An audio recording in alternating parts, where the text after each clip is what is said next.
Toute ressemblance avec un autre texte d'un autre temps ne serait évidemment pas fortuite. Les chefs qui, depuis de nombreuses années, sont à la tête de la République française ont formé un gouvernement. Ce gouvernement, avec un budget austéritaire, réactionnaire et récessionnaire, a décidé de cesser le combat sur le front de l'urgence sociale et écologique. Partout où il faudrait renforcer les moyens, donner un souffle nouveau, organiser le combat, partout, ce gouvernement baisse les armes, renonce au combat et prépare le pire. Les sécheresses et les inondations, les files d'attente dans les épiceries sociales, aux urgences à l'hôpital, les migrations climatiques, etc., etc. Ils revendiquent de contenter les mécontents, ils fabriquent et renforcent en réalité leurs difficultés économiques et sociales actuelles et à venir. Ils répandent par ces choix un désespoir sournois et une colère persistante chez de plus en plus de nos concitoyens et concitoyennes. Ils se repaient de cette situation.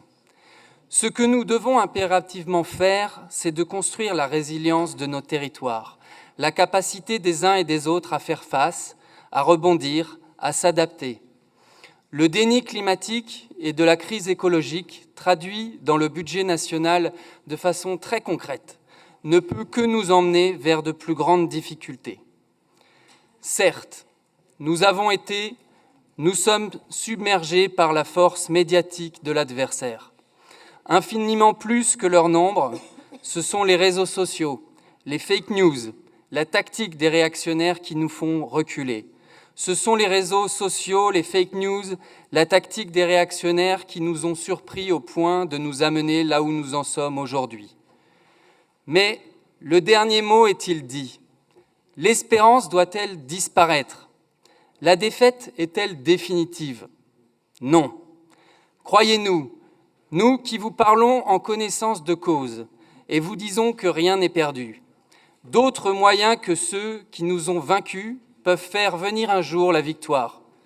Les coopérations, le dialogue, l'initiative collective, le progrès scientifique, l'innovation sociale, démocratique, les mobilisations, la convivialité peuvent nous aider. Cette guerre n'est pas limitée au territoire de notre pays.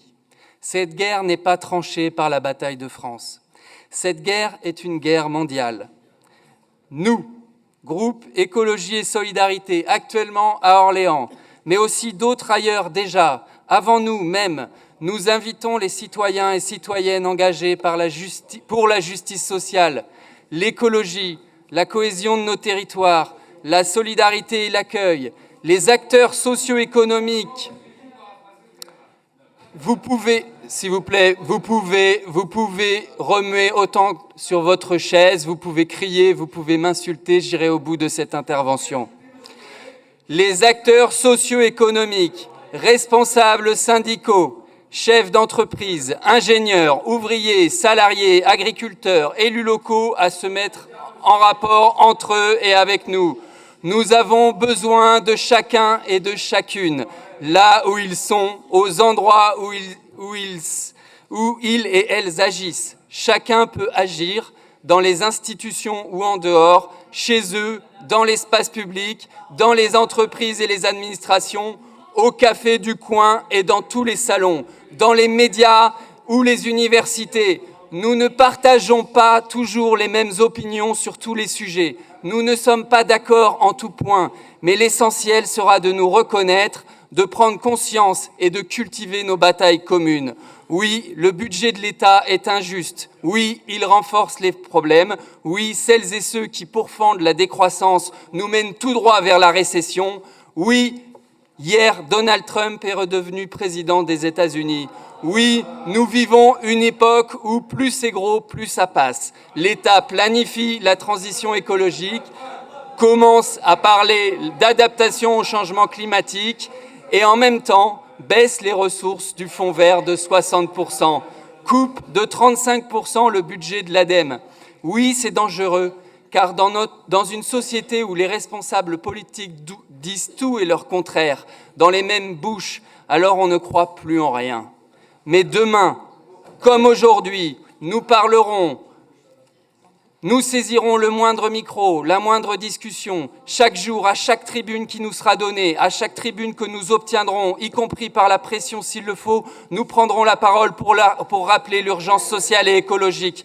Dans les politiques publiques que nous construirons, dans les actions que nous soutiendrons, nous ferons face quand il faudra. Nous nous mettrons en travers des décisions inadaptées, injustes ou scandaleuses.